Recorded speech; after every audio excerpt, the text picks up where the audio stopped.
गुह ने कहा, वयम भवान प्रेष्या, हम आपके सेवक हैं, और भर्ता साधु, आप हमारे स्वामी हैं, भरण पोषण करने वाले हैं, अपना राज्य उनको दे रहे हैं।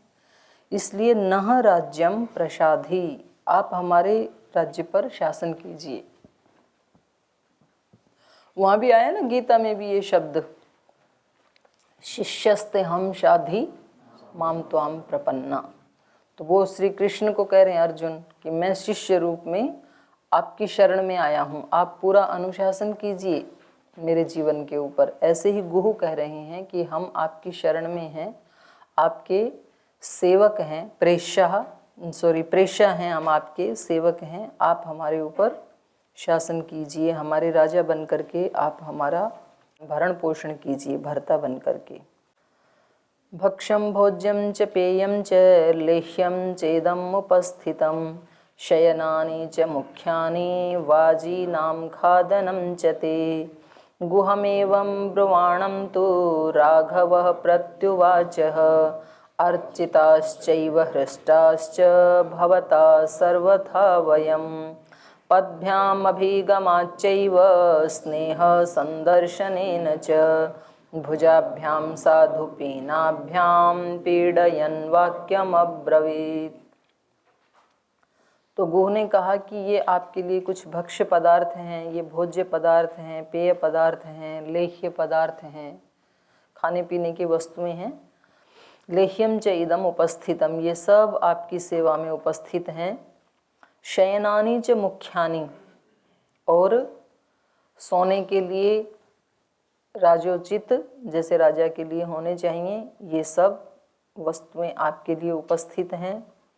और वाजीनाम खादनम चते, और जो आपके घोड़े साथ हैं, रथ भी साथ में था ना, तो उनकी भी खाने पीने की ये सब चीज़ें हैं। तो ये सब आपकी सेवा में उपस्थित है। गुहमेवं ब्रुवाणं तु राघव प्रत्युवाचः, अर्चिताश्चैव हृष्टाश्च भवता सर्वथा वयम्। तो देखो, एक ना ये भी एक नियम होता है कि अपने घर में जो भी वस्तुएं उपलब्ध हैं वो सब अतिथि की सेवा में प्रस्तुत करनी चाहिए। चाहे आप गरीब भी हैं, बेशक कोई बात नहीं है, आपके घर में सूखी रोटी तो है, पानी तो है, चटनी तो है, जो है वो उपस्थित करना चाहिए। और उसमें से जो बचा करके और फिर हम देखते हैं कि ये कौन सी कैटेगरी का अतिथि है, तो उसको वही वस्तुएं देते हैं हम। ये कोई गरीब है तो ठीक है, इसको दे दो सामान्य नौकर वाला भोजन, और ये कोई बहुत अमीर है तो भाई इसको तो कहीं इधर उधर से उधार भी लाना है तो ला करके इनके सामने प्रस्तुत करो। तो ये भाव उचित नहीं है। अतिथि तो भगवान जैसे होता है, इसलिए अपने पास जो है वो उसको श्रद्धा से समर्पित करना चाहिए, तब अतिथि यज्ञ पूरा होता है। और 5 जो महायज्ञ बताए हैं प्रतिदिन करने के, तो उनमें से 4 तो व्यक्ति अपने बलबूते पे कर सकता है, लेकिन 5वां खुद नहीं कर सकता। जब तक कोई अतिथि नहीं आएगा तो अतिथि यज्ञ पूरा हो ही नहीं सकता है। इसलिए अतिथि यज्ञ अतिथि के ऊपर ही निर्भर करता है। तो उसको जब कोई घर में अतिथि आता है तो कितने भी कम संसाधन क्यों ना हो अपने पास, बस एक ही शर्त है, एक तो वो साफ सुथरे होने चाहिए, स्वच्छ होने चाहिए, और दूसरा वो श्रद्धा से उनको दिए जाने चाहिए।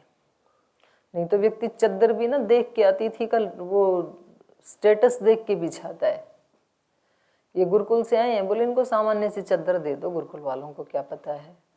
और कोई धनवान व्यक्ति आए तो बोले वो जो सबसे महंगी वाली चद्दर है वो बिछाना।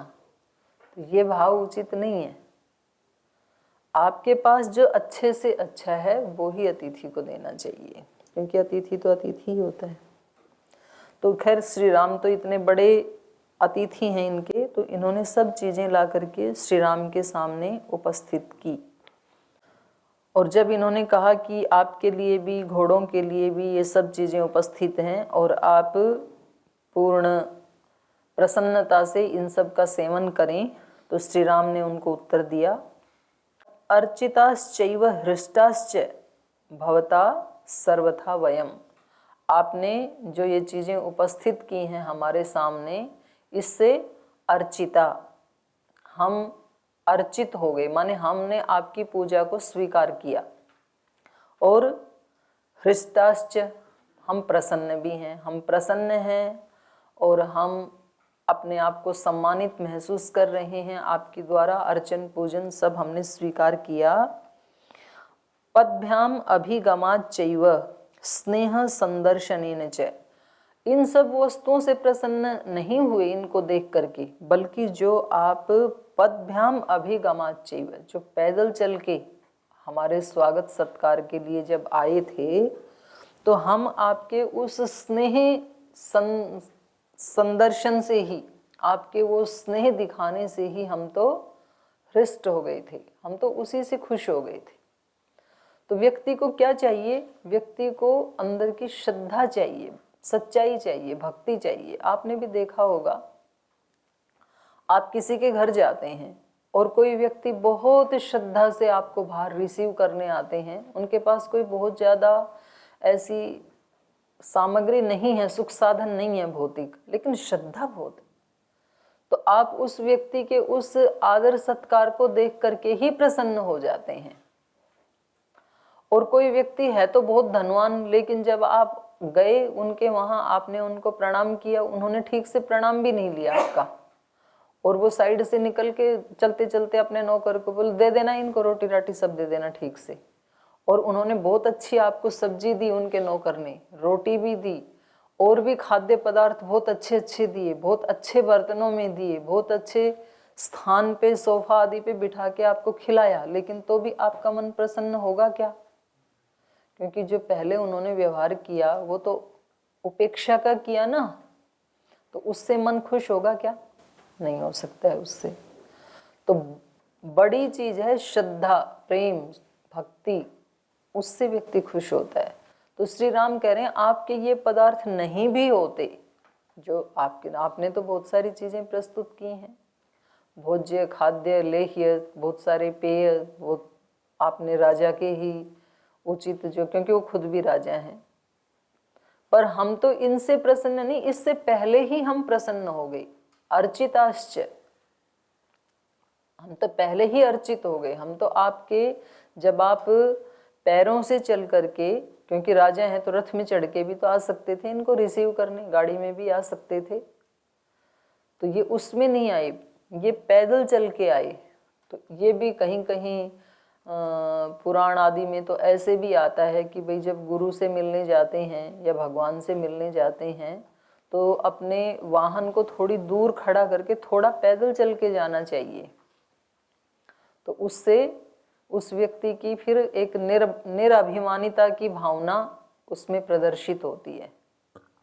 और जो लास्ट तक गाड़ी में ही बैठ के जाए तो अहंकार की भावना प्रदर्शित होती है। बिल्कुल मंदिर के सामने कोई गाड़ी लगाई कि भी हम तो बड़े आदमी हैं, तो उसको अच्छा नहीं माना जाता है।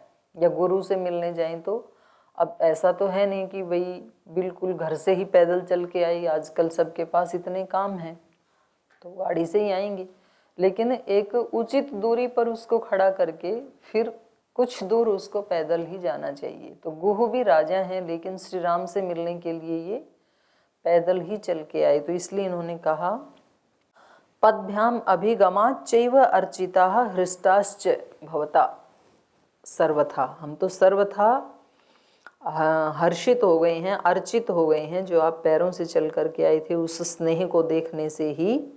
ऐसा कहकर श्री राम ने भुजाभ्याम साधु पीनाभ्याम पीडयन वाक्यम अब्रवीत, तो अपनी जो उनकी साधु भुजाएं हैं उनसे गुह को उन्होंने पकड़ लिया। पीनाभ्याम, मोटी भुजाएं हैं श्री राम की, तो दंड बैठक आदि लगाते होंगे, ऐसी भुजाओं से पीडयन, उनको आलिंगन करते हुए, पीडयन मतलब उस निचोड़ने को भी कहते हैं, किसी चीज को पकड़ के दबाते हैं ना हम, तो उसको कहते हैं। तो जब श्री राम ने अपनी बलिष्ठ भुजाओं से उनको आलिंगन करते हुए गुह को वाक्यम अब्रवीत, ये वाक्य बोले कि हम तो पहले से ही आपके द्वारा अर्चित पूजित हो गए हैं। दिष्टा त्वां गुह पश्यामि शरोगं सह बान्धवैः अपि ते कुशलं राष्ट्रे मित्रेषु च धनेषु च यते तत् भवता किञ्चित् प्रीत्या समुपकल्पितां सर्वं तदनुजानामि न हि वर्ते प्रतिग्रहे कुशचिराजिनधरं फलमूलाशिनं च मां विद्धि प्राणिहितं धर्मे तापसं वनगोचरम् अश्वानां खादनेनाहम् अर्थीनान्नेन केनचित् एतावतात्र भवता भविष्यामि सुपूजितः।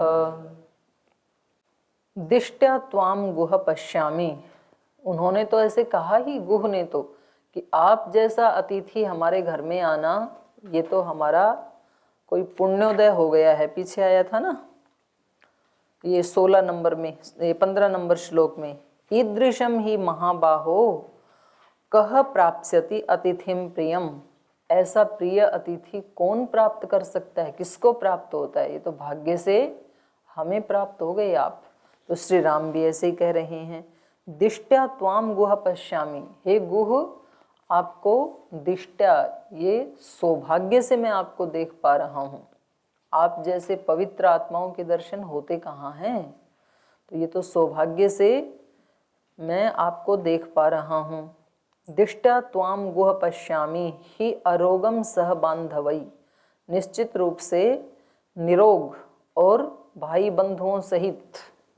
गुह जो हैं वो तन से भी निरोग हैं, मन से भी निरोग हैं, क्योंकि जिस व्यक्ति के अंदर इतना श्रद्धा, प्रेम, करुणा, अतिथि सत्कार, ये सब गुण हैं, तो निश्चित रूप से वो मन से भी निरोग है। तो कभी तो तन से व्यक्ति रोगी होता है, कभी तो मन से होता है, कभी तो भावना से रोगी होता है, कभी तो विचार से रोगी होता है। तो रोग भी तो कई तरह के हैं, और तन से भी ज़्यादा दुखदाई मन के विचार के जो सूक्ष्म रोग होते हैं वो ज़्यादा दुखदाई होते हैं, क्योंकि तन के रोग को तो दूसरा डॉक्टर आदि ठीक कर सकता है दवा आदि दे करके, लेकिन मन के रोग को बाहर वाला व्यक्ति ठीक नहीं कर सकता है, वो खुद को ही ठीक करने होते हैं। तो कभी कभी आ जाते हैं ये रोग वायरस की तरह से। तो ये कैसे हैं? निश्चित रूप से अरोगम सह बांधवई अपिते कुशलम राष्ट्रे। तो उनसे पूछ रहे हैं आप कि आप और आपके भाई बंधुओं से तो हम मिले, ये तो बड़े कुशल दिखाई दे रहे हैं, निरोग दिखाई दे रहे हैं, तो फिर भी एक शिष्टाचार होता है, जिसके घर में जाते हैं तो पहले उसके घर परिवार के बारे में कुशल क्षेम पूछना, फिर उसकी, क्योंकि राजा हैं तो अपिते कुशलम राष्ट्रे, आपके राष्ट्र में सब कुशल तो है, क्योंकि राजा का परिवार पूरा राष्ट्र होता है। मित्रेषु च धनेषु च, आपके मित्रों में, आपके धन में, सब जगह कुशलता, सुख शांति सब ठीक ठाक तो है। तो ये एक शिष्टाचार होता है, नहीं तो व्यक्ति जाता है तो वो जाते ही अपनी ही बात शुरू कर दे। कभी कभी ऐसे होता है ना, हम किसी से जैसे दान मांगने के लिए गए, धन मांगने के लिए गए, और जाते ही हमने अपनी बात कहनी शुरू कर दी। तो क्या पता वो व्यक्ति किस मूड में था, किस सिचुएशन में था, किस परिस्थिति में था, तो आपने पहले उसको जाना ही नहीं। अगर वो पहले से ही बेचारा किसी समस्या में उलझा हुआ है और ऊपर से आप उससे और धन मांग रहे हैं, तो उस व्यक्ति को कैसा लगेगा और उसका रिस्पॉन्स कैसा होगा? हमारे अनुकूल नहीं होगा, फिर उसको बुरा लगेगा। तो जाते ही पहले क्या करना चाहिए? पहले उसके कुशल क्षेम के बारे में पूछना चाहिए, उसका मूड कैसा है इस समय, भाई उसके कारोबार में सब जगह समृद्धि चल रही है, सब जगह सब ठीक ठाक चल रहा है, घर परिवार में भी कुशलता है, तब आप अपनी बात कहें। क्योंकि जब आप किसी से किसी की बात पूछते हैं तो उस व्यक्ति को अच्छा लगता है कि कोई व्यक्ति मेरा ध्यान रख रहा है, और आप उसकी बात तो सुने नहीं, पूछे नहीं, और अपनी बात जाते थोप दें उसको कि आपको ऐसे करना है, तो फिर उस व्यक्ति को अच्छा नहीं लगेगा। ये सब जगह की बातें तो छोटी छोटी ही हैं, लेकिन बातें छोटी से ही बड़ी हो जाती। जैसे गुरुकुल में आप रहते हैं, आप किसी नियम में नहीं गए, तो बड़े व्यक्ति को पहले तो पूछना चाहिए, भाई आप क्यों नहीं गए, क्या कारण है। अब हो सकता है कि कोई व्यक्ति बेचारा बीमार है, रोगी है, किसी कारण से नहीं गया है, तो आप उससे पूछेंगे तो वो बताएगा।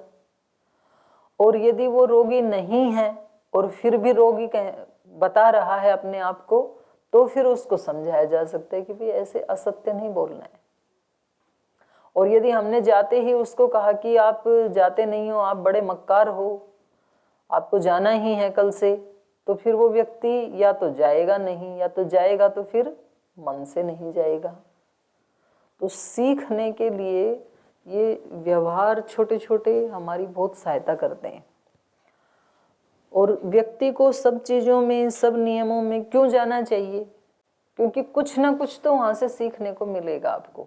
जब आप हमेशा खोज करने वाली स्थिति में रहेंगे कि कुछ नया प्राप्त हो मेरे को, तो थोड़ा थोड़ा करके फिर व्यक्ति के पास, क्योंकि व्यक्ति को ये भी अहंकार नहीं आना चाहिए कि मैं क्या नियमों में जाऊं, मैं तो सब जानता ही हूँ। किसी महापुरुष ने कहा कि जब आप नया सीखना बंद कर देते हैं, उस दिन से आप बुढ़ापा के शिकार हो जाते हैं और रोग के शिकार हो जाते हैं। आदमी आयु के बढ़ने से बुढ़ा नहीं होता है, नया सीखना बंद कर देता है, उस दिन व्यक्ति बुढ़ा हो जाता है। चाहे वो 15 साल की उम्र हो, फिर 15 साल की उम्र में अगर 20 साल की उम्र में किसी ने ये सोच लिया कि मैं तो अपने घर में जो पढ़ के आ गया वही पर्याप्त था, अब यहाँ आकर के क्या ये व्याकरण, दर्शन, उपनिषद सब क्या पढ़ना है, बस भक्ति करनी है मेरे को, तो आप कुछ सीखना नहीं चाहते हैं, तो बुढ़ापा आ ही गया समझ लो। और फिर सीखने के बाद उसको जीवन में उतारना, केवल शब्दों से सीखना नहीं। तो ये सीखने की भावना, जब आपकी कैपेसिटी 8 घंटे काम करने की है या 10 घंटे सेवा करने की है और आप करते हैं 5 ही घंटा, तो समझ लो 50% आपका पतन शुरू हो चुका है। आपकी कैपेसिटी है 4 घंटे काम करने की और आप 4 ही घंटे काम करते हैं, तो समझ लो 100% उत्थान शुरू हो चुका है। आपको कोई रोक नहीं पाएगा। फिर ये छोटी छोटी बातें होती हैं। हमारे पूज्य स्वामी आर्षदेव जी, अब इनकी तो एमए भी हो गई, अपनी वहाँ की भी पढ़ाई पूरी हो करके ही आए थे यहाँ पे, व्याकरण भी हो गया, उनको जिम्मेदारियां भी दे रखी हैं गुरुकुल में, तो वो तो बहुत आराम से, मतलब बहुत सारी चीज़ों में ना जाए नियमों में, भाई मेरे पास तो व्यवस्था के बहुत सारे काम हैं। एमए एक हो ही गई है, बस बहुत है कहने के लिए, तो हो गई एमए, तो फिर दोबारा क्यों एमए करें, एमए करें, इस पाठ में क्यों आए, इस पाठ में तो मना कर ही सकते हैं ना कि जी रामायण में जब तक ये पढ़ेंगे मैं कुछ अपनी व्यवस्थाएं, और हमने इनकी पढ़ाने की भी ड्यूटी लगा रखी है विश्वविद्यालय में। तो हमें ज़्यादा से ज़्यादा सीखने की प्रवृत्ति में जो व्यक्ति रहेगा, वह मैं अपने शिष्यों के साथ बैठ के पढ़ूंगा क्या, ऐसा यदि भाव आ गया तो समझ लो कि फिर पतन शुरू हो गया। और यदि व्यक्ति के मन में ये भाव है कि जितना हो सके पता नहीं कहाँ से क्या अच्छी चीज़ मिल जाएगी, तो फिर उस व्यक्ति के उत्थान को कोई नहीं रोक सकता है। फिर वो व्यक्ति आगे जाएगा ही, बढ़ेगा ही, चलेगा तो मंजिल मिलेगी ना, और नहीं चलेगा तो कुछ भी नहीं मिलेगा। फिर तो सीखने का भाव व्यक्ति में होना चाहिए, और जितनी अपनी क्षमता है उतना पुरुषार्थ जरूर करना चाहिए, किसी को दिखाने के लिए नहीं, अपने उत्थान के लिए। आपका पुरुषार्थ बोलेगा। ये बातें संगठन में हमारे सामने रोज आती हैं जी, कोई हमारे काम को आप तक पहुंचाता ही नहीं है, हमारे काम को कोई रिकॉग्नाइज करता ही नहीं है। अरे तेरा काम ही तेरे को रिकॉग्नाइज करवा देगा जी, कोई हमारी रिपोर्टिंग करता ही नहीं, तेरा काम ही तेरी रिपोर्टिंग करेगा। काम बोलता है आदमी का। प्रकृति में कहीं कोई लाउड स्पीकर लगा हुआ है क्या? सूर्य प्रकाश देता है, ये किसी ने अनाउंस किया प्रकृति में? ये तो सूर्य ही बता देगा कि वो प्रकाश देता है, अंधकार का नाश करता है। वायु कभी किसी को कहती है कि मैं ही सबको जीवन दे रही हूं, या उसने अपना कोई रिपोर्टर लगा रखा हो कि इन सब मनुष्यों को बताओ कि इनको मैं ही प्राण दे रही हूँ, ऐसा तो कुछ भी नहीं। तो सारी प्रकृति अपने कर्म से बोल रही है, यद्यपि मौन है, वाणी तो नहीं है उसके पास, लेकिन कर्म तो बोल रहा है ना सारी प्रकृति का। तो व्यक्ति का अपना तप, त्याग, पुरुषार्थ, ज्ञान वो स्वयं बोलता है। तपस्वी व्यक्ति को दिखाने की जरूरत नहीं है कि वो तप कर रहा है, ज्ञानी व्यक्ति को दिखाने की जरूरत नहीं है। आचार्य भवेंद्र जी तपस्वी हैं, ज्ञानी हैं, धर्मात्मा हैं, विद्वान हैं, तो उनको किसी को बताने की जरूरत है क्या? उनका कर्म ही बोलता है। ऐसे व्यक्ति को अपने सारे काम किसी को दिखाने के या बताने के लिए नहीं, अपनी जितनी सामर्थ्य है, जितनी कैपेसिटी है अपनी, उतना खुद ही रोज इसलिए करना चाहिए कि उसी से ही मेरा उत्थान होगा।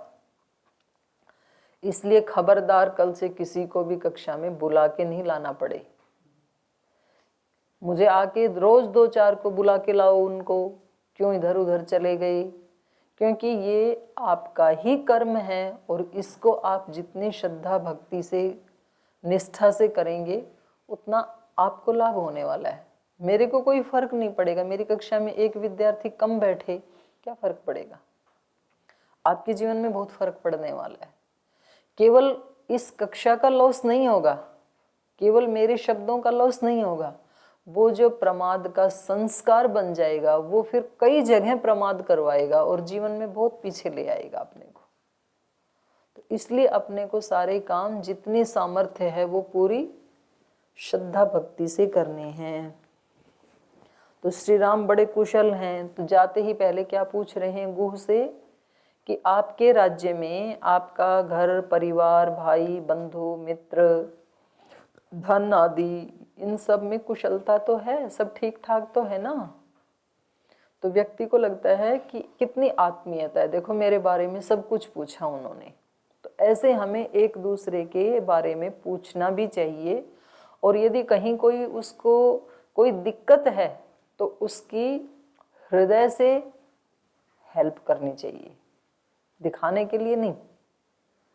आप क्या हेल्प कर सकते हैं भाई? किसी की आप तन से सेवा कर सकते हैं, पर किसी की तन से सेवा नहीं कर सकते, मन से तो कर सकते हैं, भावना से तो कर सकते हैं ना।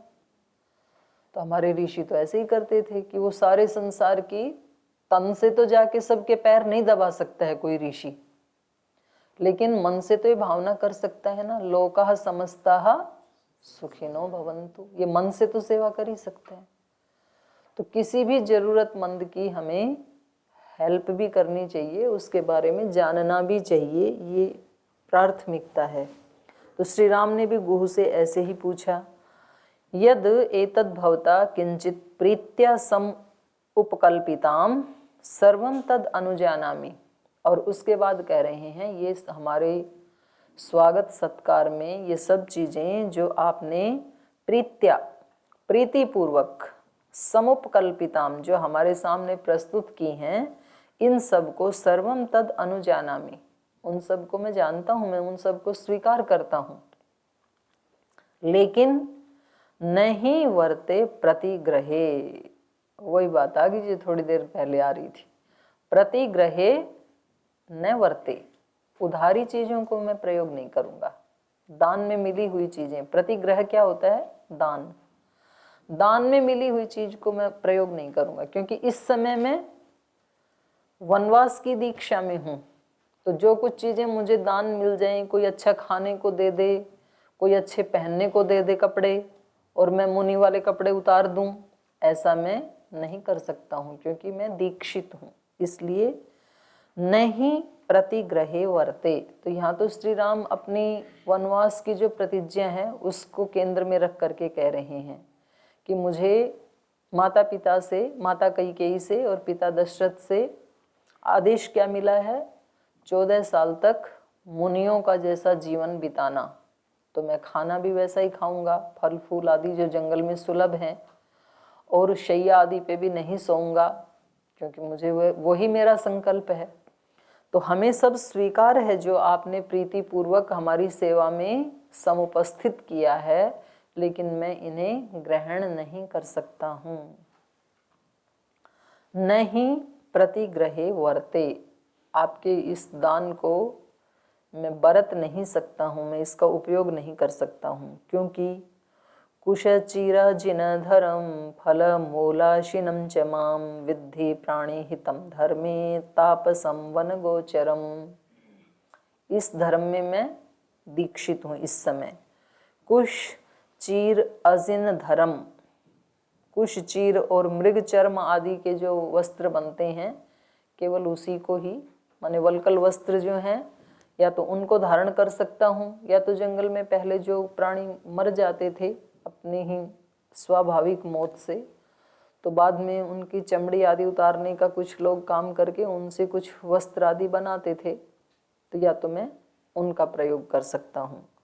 कुश चीर अजिन धर्म फल मूल अशिनम च माम, और मैं केवल फल मूल ही खाऊंगा, क्योंकि विद्धि प्राणी हितम धर्मे, मुझे प्राणियों के हित के लिए तापसम वन गोचरम विद्धि, वनवासी आप जाने, क्योंकि मैं वनवास की दीक्षा ले चुका हूँ, और ये दीक्षा किसके लिए है? प्राणी हितम, प्राणियों के हित के लिए।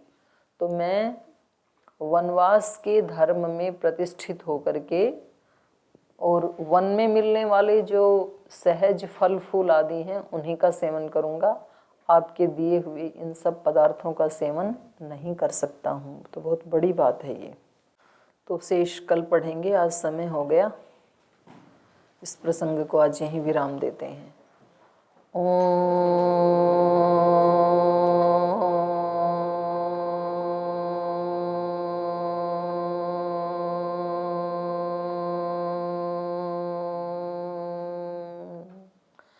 शांति शांति शांति। श्री गुरुभ्यो नमः।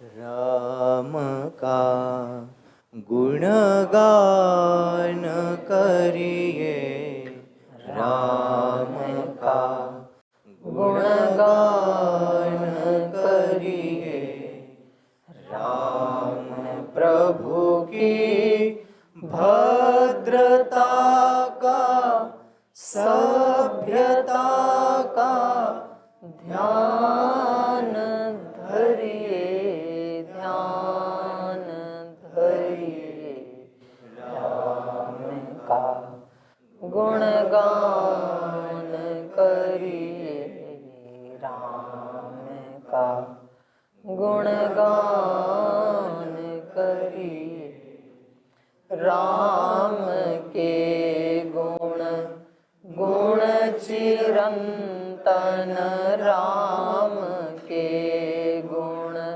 गुण चिरंतन, राम गुण सुमिरन रतन धन, राम गुण सुमिरन रतन धन, मनुजता को कर विभूषित, मनुज को धनवान करिए, ध्यान धरिए, राम का गुणगान करिए, राम का गुणगान करिए, राम का गुणगान करिए, राम। ओम श्री गुरुभ्यो नमः।